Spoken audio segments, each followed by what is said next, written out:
ඔබ දන්නවා අපේ ලංකාවේ හිටිය එක්සත් ජාතීන්ගේ සංවිධානයේ නියෝජ්‍ය මහා ලේකම් ජයන්ත ධනපාල මහත්මයා. ඔය වගේම ප්‍රශ්නයකට මුහුණ දුන්නා. මම ඒ වෙලෙම ඔහුට කතා කරලා හැබැයි ඔබත් මේ වගේ ප්‍රශ්නයකට මුහුණ දුන්නා.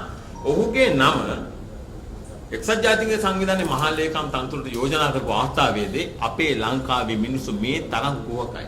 කකුලෙන් ඇද්ද. ඔහුට අවස්ථාව දුන්නේ නැහැ. අන්තිමට මං කවුද පත් උනේ?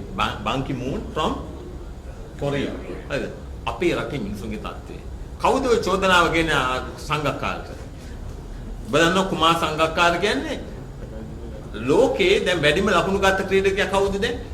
සචින් තන්දුල්කර්. ඔබ බලන්න ඔහු ක්‍රීඩා කරපු වාර ගන්න හා සංඝක්කාර ක්‍රීඩා කරපු වාර ගන්න බැලුවොත් එම සංඝක්කාර ඊට බෝඩක් ඉහළින් ඉන්නවා. ලෝකේ ක්‍රිකට් ක්‍රීඩාවේ රටේ නම තියපු රටේ ගෞරවය ආරක්ෂා කරපු මේ රටේ නම රැඳු ක්‍රීඩකයෙක් තමයි සංඝක්කාර කියන්නේ. හරිද? මේ කරපු කැත වැඩේ කවුද මේ චෝදනාව ගේන්නේ?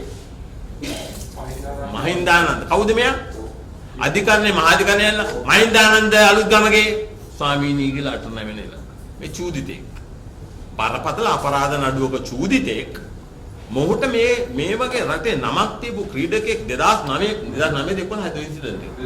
හරි මේ වෙච්ච පරණ මේ ඉන්සිඩන්ට් එකක් දැන් මේ මොකද හදිස්සිය මතු කරන්නේ? ඔහුව යෝජනා කරන ICC එකේ මේ කියන්නේ ජාත්‍යන්තර ක්‍රිකට් කවුන්සිලේ සභාපති ධූරයට නම යෝජනා කළා. මේ කැත මිනිස්සු රට පාවා දෙලා මේකෙම ඔබට පේනවා මේ රටේ මිනිසුන්ගේ තත්ත්වය මොකක්ද කියලා බලන්න.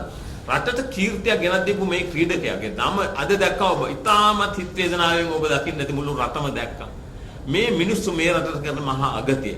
ඔය ටිකම තමයි ජයන්ත දානපාල මහත්මයාට කළේ. ඔය ටික තමයි අපිටත් කළේ ජනාධිපති මැතිවරණයේදී. අපේ කකුලෙන් ඇදලා රට විනාශ කළා. මේ ක්‍රීඩකයා කළේ මේ වැඩි මෙහෙමයි. ඒක ඇවිල්ලා අන්තිම නින්දතේ නිවට ක්‍රියාවක් කියන එක මම ඔබට කියන්නවා. අපි කිව්වා අපේ පක්ෂේ නම මොකද්ද? විනිවිද. absolutely transparent. අපි ආවේ අපි කිව්වා අංශු මාත්‍රයක්වත් මේ කුණු කන පිරිස එක එකතු වෙන්න නෙවෙයි. මේ ඡන්දේදී ඔය ඉසුරු සුබසිංහ කියන මහත්මයා, ඒ වගේම ඔය හේරත් කියන මහත්මයාත් ඇවිල්ලා කිව්වා එකතු වෙන්න අපිත් එක්ක ජාමීපේට.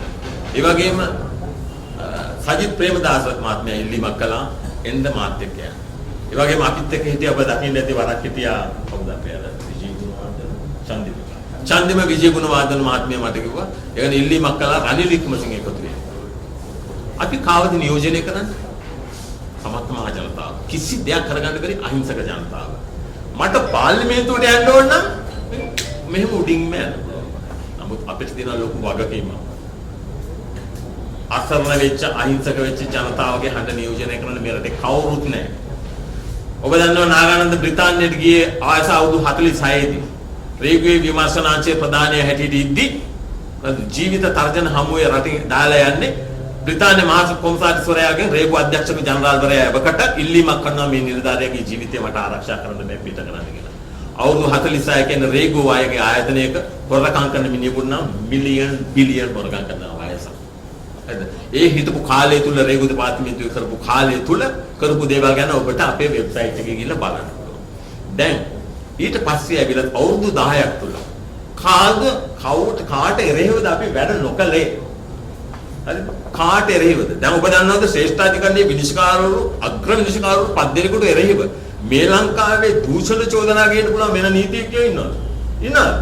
කිසි කෙනෙක් නැහැ. ඒක කරන්න බෑ නිකන්. ඒකට ඉන්න ඕනි තිතටම ඉන්න ඕනි කොතනද? තාමේ පිටන කෙනෙක් ඉන්න ඕනි. ඒක තමයි ඒකේ ගතිය. ඒක නිසා මම ඔබට එක දෙයක් කියනවා. මම එක දෙයක් සපත කරනවා සමස්ත ශ්‍රී ලාංකික ප්‍රජාවට මේ දේ.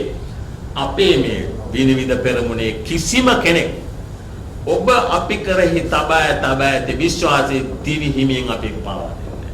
ඒක කවදාකවත් වෙන්නේ නැහැ. ඔබේ හඬ ඉදිරියට යන්න තමයි අපි ස්වාධීනව ආවේ. ඉතින් රටේ සමස්ත ප්‍රජාවගෙන් මේ ඉල්ලීම කරනවා. ඔබ ගන්න බය නැතුව පියවරක් ගන්න. අපි මේ ඔක්කොම දනගස්සමු කියලා. කොළඹ දිස්ත්‍රික්කයෙන් ඔබ මේක පෙන්නන්නේ. ඒකයි අපි කොළඹට ඉල්ලුවේ. නැත්නම් මගේ ගම රත්නපුරේ. අයි කොළඹට ඉල්ලුවේ. කොළඹ තියෙනවා සෝෂල් මීඩියා ඇක්ටිව්. හරිද? අපිට දැන් ඔබ දැක්කද මාධ්‍ය අපිට දෙන දාවරණය. දෙනවද? අන්තිමට ඒ තත්ත්වයට වැටුණා. ඇයි මේ රටේ ඒ තරමට පිරිහිලා තියෙන එකට අපිට දොස් කියන්න බෑ. අපි මේක ගලවා ගන්න යාවේ. අපි ඔබ නැවතත් සපත කරනවා. ඒක කවදාකවත් අපි වෙන්නේ නැහැ. මේ හඬ ශ්‍රී ලාංකික ප්‍රජාවගේ හඬ. අවුරුදු 72කට පස්සේ මේ හඬ අපි නගන්නේ. ඔබේ දරුවෝ ඉන්නවා. ඔබේ දරුවන්ට රටක් ඉතුරු වෙන්න ඕනි. ඔබ සිහිනෙන්වත් හිතන්න එපා මේ 225 මේ රට කරයි කියලා. ඔබ වෙනුවෙන් නිර්ව්‍යාජව අවංකව. ඔබ දන්නවා මේ හැම වෙලේම කතා කරන වචන හතරක් තියෙනවා. මොනවද? අචල අවංකත්වය, honesty, integrity, loyalty, නීතිගරුකත්වය. ඊළඟට විශ්වාසවන්තභාවය, credibility. honesty, integrity, loyalty, credibility කියන එක අපේ foundation එකේ තියෙන වචන හතර. අපි ජීවිතයට පාවා දෙන්නේ නැහැ.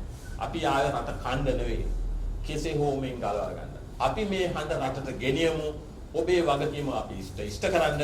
අපි ඔබ වලට දිවි හිමියෙන් ඔබව පාවා දෙන්න. ඒක අපි නැවත සපත කරනවා. ඔබේ වගකීම ඔබ ඉෂ්ට කරන්න. බොහොම ස්තුතියි.